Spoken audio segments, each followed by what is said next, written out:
I don't know. I'm pointing You're at pointing at John. John. Hey, how's it going, traders? Welcome back to another daily recap. Today, I decided to bring the entire team with me.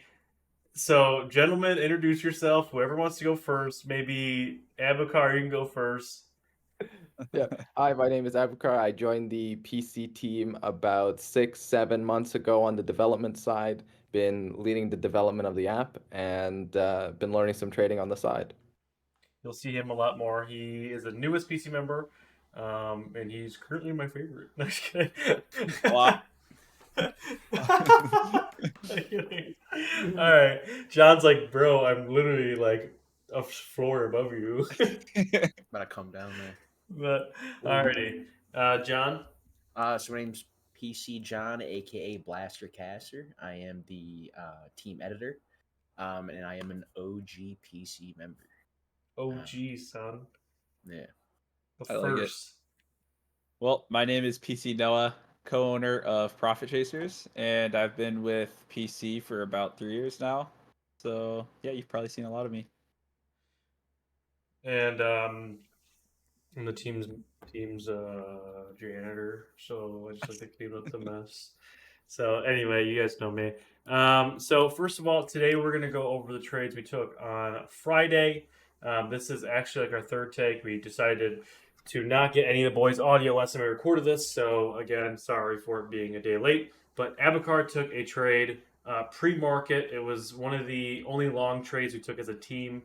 So he's gonna go over it first, and then we're gonna go over the short that we all decided to take. One of us lost on it. The other, everyone else made money on it. So you'll see. Stick to the end to see who fumbled the bag.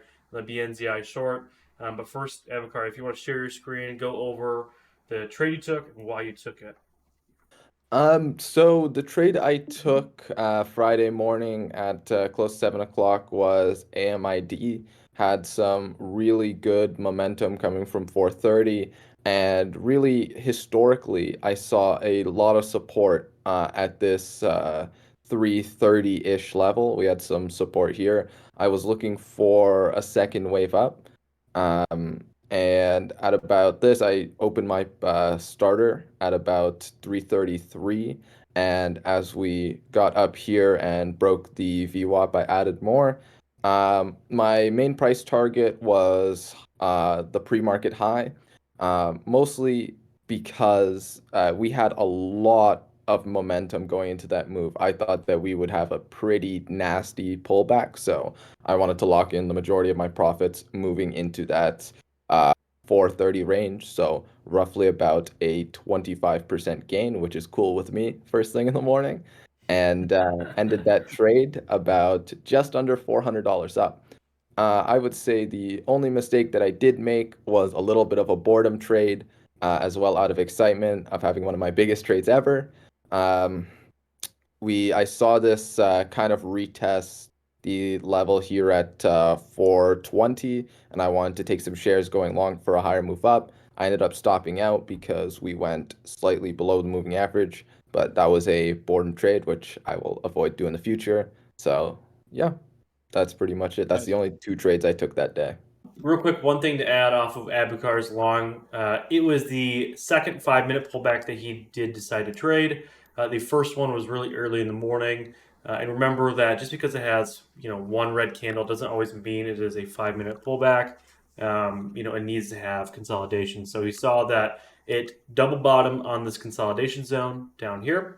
Then as it broke through VWAP, it was right at around 7 a.m., just before 7 a.m. when he decided to add. And that's a really sweet bonus. The reason is brokers start opening up their doors at around 7 a.m., like TD Ameritrade, Charles Schwab, Trade Zero, a lot of big name trading brokers that generate a lot of volume for momentum stocks. The gates are open, so you can see there's a huge jump in volume. So if you can get in, and it's already setting up at around 650, 655, then the odds of it continuing higher are pretty likely, given the fact that 7 a.m. always usually brings a nice jump. Likewise, to the downside, if it's setting up for a short, odds are it'll probably continue to dump at around 7 a.m.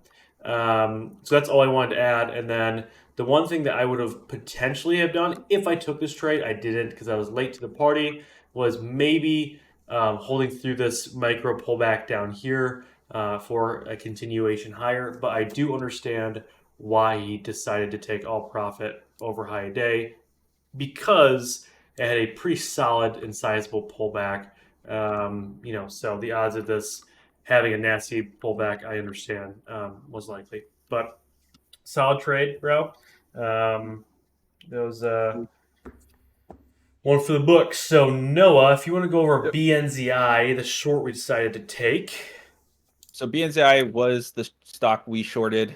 We saw it setting up in our morning live stream, but obviously waited because we like to take most of our shorts after 10:30 for the volume to decrease. But it had clear 5 moves up, 1, 2, 3, 4, and 5, and then it had 3 corrective waves down.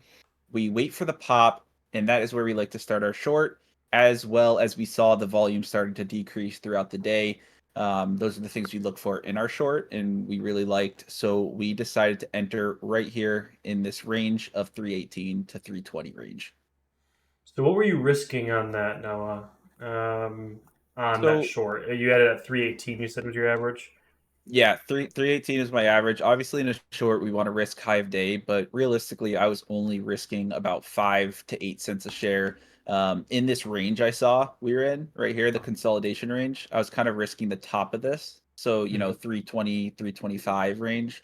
I kind of like those numbers and stuck with them. So you had 1,000 shares at 318. Correct. Yep. So you were risking 70 to maybe $100 to make, hit both your price targets around 700, right? Correct. Yep. So you had a 7-to-1 risk reward ratio. That's pretty dang good. That's Yeah, good. we sniped the top on this and the bottom, as you'll see John kind of talk over our price points on where we exited. But yeah, I think we did a great job at sniping the top and bottom of exactly where we wanted and what levels. Real quick, you also you added off of the pop at 275, correct? Yep. So yeah, it hit our first price target. It popped up above the 9 EMA here, but continued to sell off. So right in this third one right here, it sold off for the third time, which third time's a charm. I decided to add again 1,000 shares to my position and shorted it all the way right down for the rest of the day. Nice. Yeah, that was my Heck play on yeah. it. I'm pretty happy with my execution. Kind of starting the year off pretty strong. Yeah, that is solid short with great risk reward ratios. I'm going to let John go first and talk about the price targets he had or that we set for the stock, and then I'm going to wrap up the trade. So to get the price targets, we took the whole move of the day and divided it by 2. We also pair that with the consolidation levels. So what we got was about 265 for the first price target, and then go down to about 230, 235 for the second price target. Ooh, you sniped the bottom of that, boys. Yes, sir. And Noah and John, how much did you guys make on this one? I made just over 700. I made 140, about 140. Nice. So, which means your small account is almost a devil, right, John? That's right, yeah. Nice. Let's go. Sweet. Sweet boys. Well, thank you for that. Now let's talk about Sir Fumble the Bag, which was me today, or I guess Friday. So looking at BNZI, real quick to add off of what John said, the 50% and 75% retracement levels are indeed key levels when shorting. So what we do is we take the entire move, which is $1.80 a share, divide that by 2, and then subtract that off of high a day. That's how we got 265. So subtract 90 cents, and then subtract 120, which will give us 135. So once we pair that with the consolidation levels, you can see that those were literally picture perfect entries and exits. So as Noah said, we used the decrease in volume to confirm our short. We'd like to see consolidations as traders, and then once it breaks below the consolidations, that's when we size up. My problem, I took a solid trade to the upside on this early in the morning. I took the first 5-minute pullback right here. Once it broke below this descending resistance line in the 1 minute, I took it at 225 and then sold it for a move up to 250. So I made $1,500 on it in total. Only half my position was filled, which kind of stunk a little bit. And then I later found out that was because I didn't update my hammer.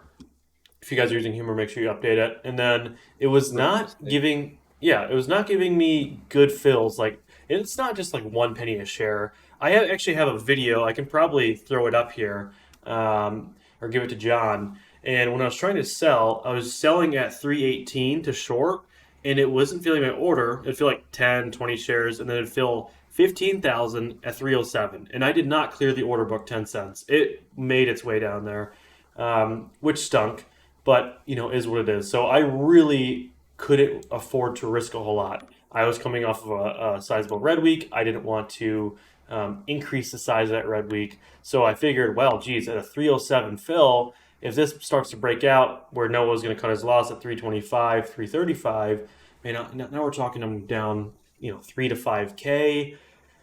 That's a lot on the day, and giving back, all my profit. So as I got up at this 320 level up in here, I cut it, giving back all my profit on the day, which stunk. And then I went to work out. I like to leave my desk, and red day workouts always hit harder. And so right when I came back, I saw it break below the consolidation level for the boys, and then it hit the 265, 235 supports to cover their short, which netted me a loss of about 3,000, just over $3,000. But all in all, it was a great setup. We had that key 5-wave structure to the upside. I'll count one more time. 1, 2, 3, 4, 5, and then there's a corrective wave to the downside, which is 3 waves. So the drop, we short off the pop, and we held that sucker all the way down. Quick thing to note is just before close, a lot of short traders like to cover. Between 3:45 and 4 o'clock, you often see a little bit of a pop on some of these shorts because traders are covering before after hours. Because around that time, commissions are increased. You're not allowed to have as much leverage after hours. So that's one thing I was looking out for. And it did have that pop at around 4 o'clock. But then it ended up continuing even lower after hours. So I'm sure this one will probably be below $2 sometime Monday morning. But we didn't hold any shares overnight because it hit our price targets, which was a net gain percent-wise for the boys, a 27% gain on the day, which was pretty good for a short. But really, that's all I had to add. Did I miss anything, boys, on any of the trades we took? I did take one boredom trade, but it was like a $300 loss. If you want to catch more trades with the team, make sure you check out the link in our description, profitishers.app. We're rolling out a sick new update with our brand new trader journal, new color schemes, dark mode. Should be out by January 8th, so by the time you're watching this video, it should already be ready to go. You can join without a credit card, 14-day free trial, see what we're all about. And yeah. Yeah, that trade, the BNZI short was actually broken down on our live stream. So a lot of the team members were able to get it and were texted when we went short, or will be texted when we go short. But if you guys want that, click the link down below and you guys can join the team like AvaTrades said. But if you guys have any questions for the team, or if you guys like the daily recaps, comment down below, leave a like. See you guys in the very next daily recap. Peace, team. See you, team. Peace. Peace.